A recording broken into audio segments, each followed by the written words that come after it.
Hey guys, it is Kevin here on Run 'Cause It's Fun, and I want to talk to you today about beating the heat, or running in the summer heat. So it is summer behind me, and it's, if you live in North America or Europe, a lot of parts of the Western Hemisphere, there's probably not a lot of summer left. If you're in the Southern Hemisphere, summer's coming. I'm here in Japan, Canadian runner living in Japan. And where I live in this area of Japan, it's pretty bloody hot, and realistically, so it's August 19th right now, I still have at least another month of full-on hot summer. Really doesn't start to cool down here until October, like mid-October, so it starts to cool down a bit. And really, yeah, so it's pretty hot. So I went for a run yesterday. I did a 12K yesterday, and it was pushing 40 degrees Celsius, which is, I think, in Fahrenheit, maybe like high 90s. So it was pretty rough. But I did it, got it done. And if you run, now I'm on vacation right now. Actually, last day of vacation. It was a vacation time. I was kind of running more midday, so that's not what you should do, honestly. If you're going to be running in the summer heat, there's different things you can do to beat the heat. Number one, the time of day you choose to run. It's best to avoid the midday, avoid afternoon running, then when the sun's at its most intense, at its highest in the sky. Run very early in the morning, or run at night in the evening. Now, last year when I was training for the Kobe Marathon and the Osaka Marathons, both were in the fall, I was doing pre-dawn running. So I was running in the morning. I'd get up at like 4:30 and go running. This year I've been finding it really hard. I'm just not enjoying doing pre-dawn running, so I've decided to kind of change things around and run at night. Also, my son is a bit older now. My son was, last year, he was still kind of like an infant. Now he's a toddler, so he actually sleeps through the night. I used to feel guilty. I'd want to, not guilty. Well, yeah, guilty, and then just, doing my part as a parent. I would stay home in the evenings and not run, so I could help, with anything if my son woke up in the nighttime. But now he sleeps through the night, so I go running after he goes to bed. So I go running normally 9:30 p.m. I go for a run, and it's really nice. It's much cooler than in the morning, I find. So the times of days are very important. Also, what you wear.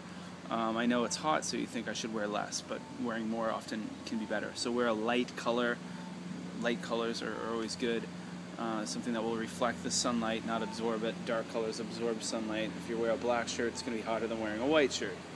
Wear a t-shirt. Don't go, don't run with a shirt off, because you're going to get sunburned.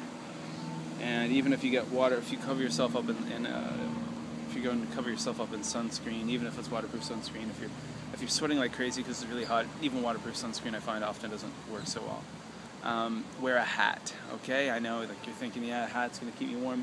It keeps that sun off your head, and it's, if that sun is pounding on your head, you can easily get heat stroke. Also, hydration is very important. Carry hydration with you. If you're going for a run, now if I'm going for 5 kilometers or so, I won't bring a bottle with me. But if I'm running for longer distances, especially if you're training for a marathon and you're doing long runs, carry a water bottle with you. I use a handheld. I know a lot of ultra runners, which I'm not, but a lot of ultra runners carry like handheld water systems. So I love it. I've got a Camelback handheld I carry, and the great thing about being in Japan is that there are drink vending machines all over the place, and they have everything from water to sports drinks. And there's also parks with water fountains and public washrooms. So I can fill it up with water at a fountain somewhere, or I can buy a sports drink.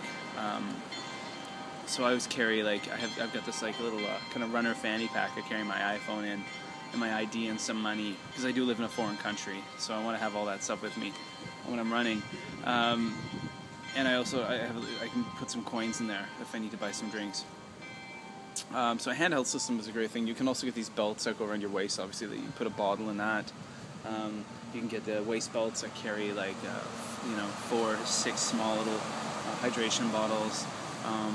If you're going to be doing some very serious long runs, you might want to invest in like a hydration pack, like a Camelback or a Nathan hydration vest or system.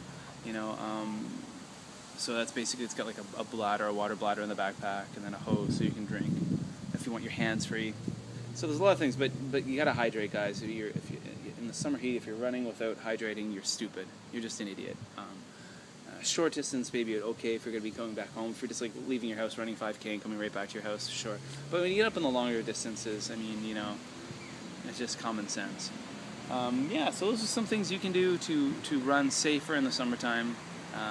Kevin here in Japan, talking about running and all that stuff. And there you go. Take care. Hope you're all doing well. Hope you're running. Hope you're thinking about running. Have a good one.